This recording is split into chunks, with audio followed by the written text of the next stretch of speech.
સુરત જિલ્લાના કામરેજ તાલુકાના ખોલવડ વિસ્તારમાં જમીન વિવાદની ઘટના સામે આવી છે, જેમાં જમીન ખરીદનાર અને વેચનાર વચ્ચે દાવા પ્રતિદાવા થયા છે। આ અંગે મિલનભાઈ મનસુખભાઈ પાંભરે જણાવ્યું કે મારી જગ્યા કામરેજના ખોલવડ વિસ્તારમાં આવેલ છે, જેનો બ્લોક નંબર 31/22 અને 31/23 છે, જેની અવેજની સંપૂર્ણ રકમ ચૂકવી આપી છે। અમારા ગેરહાજરીમાં ઘનશ્યામભાઈ વલ્લભભાઈ પાંભર, જેમણે આ જગ્યામાં ઘૂસણખોરી કરી, જેની અમને જાણ થતાં અમે ડીએસપી ઓફિસમાં અરજી કરી હતી। ત્યારબાદ મારા ઉપર પૂણા વિસ્તારમાં હુમલો કરાવ્યો હતો, જેથી મને પગમાં ઈજાઓ પહોંચી હતી। આ મામલે અમે કલેક્ટર ઓફિસમાં લેન્ડ ગ્રેબિંગની અરજી પણ કરી હતી। જોકે ત્યારબાદ મારા ભાઈ ઉપર સચિન વિસ્તારમાં હુમલો કરાવ્યો હતો, જેથી મારા ભાઈને માથામાં હેમરેજ થયું હતું, જે સચિન જીઆઈડીસી પોલીસ વિસ્તારમાં ગુનો દાખલ થયો હતો તેમના વિરુદ્ધમાં।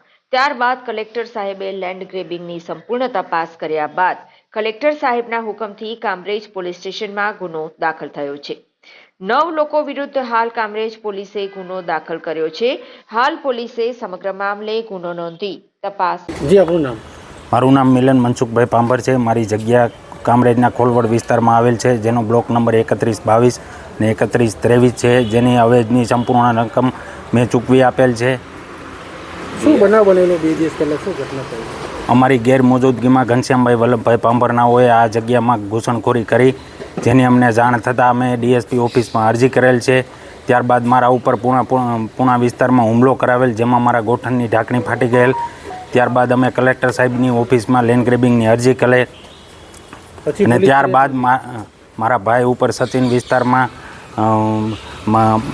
હુમલો કરાવેલ, જેમાં મારા ભાઈના માથામાં હેમરેજ થયેલ અને 2 ફ્રેક્ચર થયેલ, જે સચિન જીઆઈડીસી પોલીસ વિસ્તારમાં ગુનો દાખલ થઈ છે તેમના વિરુદ્ધમાં। ત્યારબાદ કલેક્ટર સાહેબે લેન્ડ ગ્રેબિંગની સંપૂર્ણ તપાસ કર્યા બાદ કલેક્ટર સાહેબના હુકમથી કામરેજ પોલીસ સ્ટેશનમાં ગુનો દાખલ થયેલ છે તેમના વિરુદ્ધમાં। કેટલા માણસો આ છે? જે 9 લોકો વિરુદ્ધમાં ગુનો દાખલ થયેલ છે। મેન માણસ એમાં શું છે, નામ એનું? ઘનશ્યામભાઈ વલ્લભભાઈ પાંભર છે, જે અત્યારે હાલ ફરાર છે। અત્યારે આ જમીન કોની પાસે છે અને શું છે? અત્યારે એ લોકોએ કબજો કરીને બેસે છે, એમના ફેમિલી મેમ્બર દ્વારા આગળ આવી અને ખોટા આક્ષેપો દ્વારા વિડીયો વાયરલ કરે છે। એમના રાજકોટમાં પણ એમના ફેમિલી ઘનશ્યામભાઈ પાંભર, એમના પત્ની, એમના પિતા, આ બધા વિરુદ્ધ અનેક ગુનાઓ છે, તેમજ 200 લોકોના કરોડો રૂપિયાનું ફૂલેકું ફેરવી અને ત્યાં રાજકોટ છોડી અને સુરત વસવાટ કરે છે। અત્યારે તમે શું ઈચ્છો છો? અત્યારે મને ન્યાય મળે અને એમની ધરપકડ થાય।